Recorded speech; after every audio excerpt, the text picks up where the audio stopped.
हरे कृष्णा। आज मैं आपको एक मानसिक बीमारी के बारे में चर्चा करता हूं जो कई लोगों को होती है और उनके जीवन को किस तरह प्रभावित करती है। वो ये समझ नहीं पाते कि ये मन की कौन सी बीमारी है।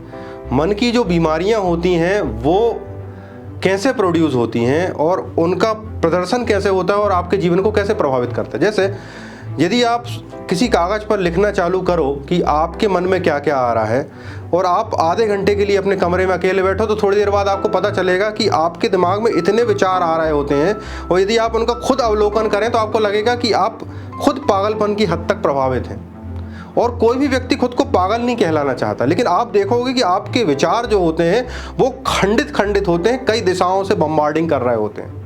तो जो साइकेट्री होती है यानी मनोविज्ञान होता है, मनोविज्ञान के जो रोगी होते हैं उनमें भी कई तरह के विचार होते हैं जो उनमें अधिक मात्रा में आ जाते हैं। आपके अंदर जब क्या होता है, आपके अंदर जो कई तरह के जो विचार हैं यदि सीमित मात्रा में आते हैं तो वो आपके सामान्य व्यवहार कहलाता है। और जब वही व्यवहार इतना अधिक हो जाता है कि वह विचार उसके जीवन में प्रकटीकरण होने लगता है, वह विचार संसार में उनके प्रकट होने लगते हैं, तो हम उसको बोलते हैं कि मनोरोग हो गया है। तो मनोरोग क्या होता है और इसमें से कौन कौन से रोग हैं? तो उसमें से एक रोग होता है डेल्यूजन। डेल्यूजन का मतलब होता है कि फॉल्स फर्म बिलीफ, यानी आपको इतना दृढ़ विश्वास हो जाए कि ये जो मैं सोच रहा हूँ ये बिल्कुल सही है। तो ये विचारों का खेल है, मतलब आपके विचारों में आप उस बात को पूरी तरह दृढ़ होते हो कि ये जो मैं सोच रहा हूँ ये बिल्कुल सही सोच रहा हूँ, और आप इतने प्रभावित हो जाते हो उस विचार से कि फिर आप जो है वैसा ही बिहेव करने लगते हो। तो उसमें से कई ऐसे डेल्यूजन होते हैं जो हमारे समाज में आसपास के लोगों में होते हैं और हम देखते रहते हैं कि इनमें ये डेल्यूजन है, इनमें इस तरह का मनोविकार है, लेकिन हम उनको डेल्यूजन या डिसऑर्डर नहीं बोलते क्योंकि उनके जीवन जो रहता है वो सामान्य रूप से चल रहा होता है। और यदि उनका व्यवहार ऐसा हो जाए जो असामान्य हो जाए तब जाकर हम साइकेट्रिस्ट की मदद लेते हैं। या कई बार तो क्या होता है, हमारे यहाँ इतनी साइकेट्री की समझ नहीं है लोगों में, ना लोग इतना समझते हैं। वो सोचते हैं कि किसी पागल के डॉक्टर के पास क्यों जाना, यदि पागल के डॉक्टर के पास चले गए तो हमें लोग साइकेट्री का मरीज मानने लगेंगे, तो कोई लड़की होगी तो उसकी शादी नहीं होगी या उसके घर वाले होंगे तो वो जो है बदनाम हो जाएंगे। तो इस डर से हम किसी डॉक्टरी सलाह की या किसी डॉक्टर के पास जाने की इच्छा नहीं करते हैं या हमें इतनी शक्ति नहीं होती है। तो ये कैसे प्रभावित करते हैं? जैसे कि मान लीजिए कि कई बार हमें एक कहलाता है निहिलिस्टिक डेल्यूजन।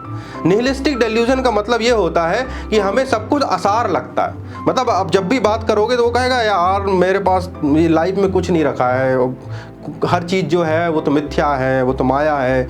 और वो जो है इस तरह से प्रेजेंट करेंगे और इस तरह की बातें करेंगे जैसे कि उनको बहुत बड़ा ज्ञान प्राप्त हो गया है, कि अब उन्हें जो निहिलिज्म जिसको बोलते हैं। तो एक तो होता है आध्यात्मिक ज्ञान कि किसी व्यक्ति को सब कुछ ब्रह्म लगने लगे, वाकई में उसको ज्ञान हो जाए और सब कुछ मिथ्या वाकई में लगने लगे। और एक होता है निहिलिस्टिक डेल्यूजन, मतलब कि एक ऐसा बिलीफ हो जाना कि संसार में सब कुछ बेकार है। तो ऐसा व्यक्ति क्या होगा, आलसी रहेगा और अपने जीवन के कार्यों से भागेगा और उनके लिए वो क्या करेगा कि एक ऐसा अपनी बातें बताने लगा कि देखो ऐसा है कि कुछ करने से कुछ होने वाला नहीं है। तो वो बड़ा फर्मली इस चीज को बिहेव करेगा और यदि ये चीज़ उसके जीवन को प्रभावित करने लगे तो वो डिल्यूजनल डिसऑर्डर कहलाता है। और ऐसे व्यक्ति फिर क्या होता है, धीरे धीरे डिप्रेशन में चला जाता है, अवसाद में चला जाता है और उसका जीवन प्रभावित होने लगता है। वह दिखने में तो सामान्य लगेगा लेकिन उसके अंदर कुछ ऐसा नेगेटिव पॉइंट्स चल रहे होते हैं और इसका जो परिणाम होता है, हो सकता है वो सुसाइड की तरफ चला जाए, हो सकता है कि वो आगे चल के किसी और गलत कदम को उठा ले। तो ऐसे कई तरह के डिल्यूजन होते हैं। डिल्यूजन में एक होता है हाइपोकॉन्ड्रियासिस। हाइपोकॉन्ड्रियासल बिहेवियर जो होता है उसमें व्यक्ति को लगता है कि उसको कोई बीमारी है। वो क्या करता है कि बार बार डॉक्टरों के पास जा जाके शॉप बदलता है। जैसे मान लो आप गए एक डॉक्टर के पास और आपने उससे ट्रीटमेंट लिया और उस डॉक्टर ने आपको यदि मान लो ट्रीटमेंट नहीं दिया या बोल दिया कि आप तो ठीक हो, तो वो आपसे ऐसा नहीं है कि वो आपके बातों को मान लेगा या मैं ठीक नहीं हूँ। वो क्या करेगा, किसी दूसरे डॉक्टर के पास चला जाएगा और एक नई कहानी बना देगा, क्योंकि उसको हाइपोकॉन्ड्रियासिस हो चुकी है। हाइपोकॉन्ड्रियल डिसऑर्डर का मतलब होता है आप अंदर ही अंदर ये मान बैठे हो कि आपको पेट का रोग है, आप अंदर ही अंदर मान बैठे हो कि आपको दिल का रोग है, आपको मान लिया है कि शुगर का रोग है। और यदि आपको कोई बता भी रहा है, आपको कोई रिपोर्ट भी दे रहा है, तो भी आप यही सोचोगे कि मुझे हाइपोकॉन्ड्रियासिस। ऐसे ही एक होता है डिल्यूजन ऑफ ग्रांड्योर। ग्रांड्योर का मतलब होता है लोग अपने आप को बहुत बड़ा आदमी समझने लगते हैं और इतना बड़ा समझने लगते हैं कि वो उनको विश्वास होता है कि ये डिल्यूजन है, मतलब ये मैं कह रहा हूँ कि मैं बहुत बड़ा आदमी हूँ, बिल्कुल सही है। तो खासकर जो छोटे जगहों पे या ऐसे लोग जिन्होंने बहुत ज़्यादा दुनिया नहीं देखी है, और कई बार ऐसा हो जाता है कि हमारे पहले जो पूर्वज रहे हों, जो बहुत अमीर रहे हों या उनकी बहुत पावरफुल रही हो या उनको सोसाइटी में बड़ी मान्यता मिलती हो, तो हम भी सोचते हैं कि हमारी भी वही बची हुई है, तो हम उसको बोलते हैं डिल्यूजन ऑफ ग्रांड्योर। तो हर चीज़ को उसी नज़रिए से देखते हैं और इस चक्कर में उनके बिजनेस भी बर्बाद होते चले जाते हैं। उनकी लाइफ के डिसीजंस जो है वो ऐसे लेने लगते हैं कि हमें तो इतनी बड़ी पार्टी करनी ही है, हमें तो इतनी बड़ी कार लेनी ही है, या ऐसे बड़े बड़े फंक्शंस करने हैं, चुनाव लड़ना है, जबकि उनके पास इतना पैसा भी नहीं होता है, उनकी डिसीजन टेकिंग गड़बड़ हो चुकी होती है। और वो फिर कई बार क्या होता है, मैनिया में जा रहे होते हैं, लेकिन वो मानते नहीं है कि मुझे कोई बीमारी है, ना तो वो साइकेट्रिक मदद लेते हैं। तो डिल्यूजन ऑफ ग्रांड्योर होता है इसको। कुछ लोगों को होता है डिल्यूजन ऑफ पॉवर्टी। पॉवर्टी मतलब उनको गरीबी की बीमारी होती है। वो बार बार दूसरों को ये बताने लग जाते हैं कि मेरे पास पैसे नहीं, हो सकता उनके पास करोड़ों रुपए हो, लेकिन उसके बाद भी वो ये सोचते हैं कि मेरे पास पैसा नहीं है। तो उनके पास जब भी जाओगे तो वो कहेंगे कि यार मेरे पास तो पैसा ही नहीं है, मेरा धंधा ही नहीं चल रहा है। अब इससे होता ये है कि उनके ऊपर जो है वो उनकी पर्सनालिटी वैसी बनती जाती है और उनको ये पता नहीं होता है कि वो क्या सोच रहे हैं।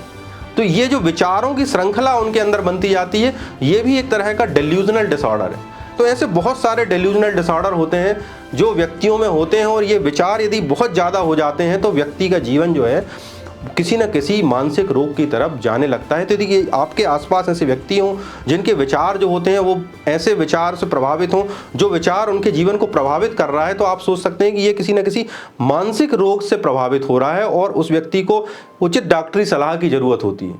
तो आप यदि इस तरह के लक्षण आसपास किसी को देखें तो ध्यान से उनको ऑब्जर्व करें और उनको समझने का प्रयास करें और किसी डॉक्टर के पास ले जाके उनका इलाज करवाएं।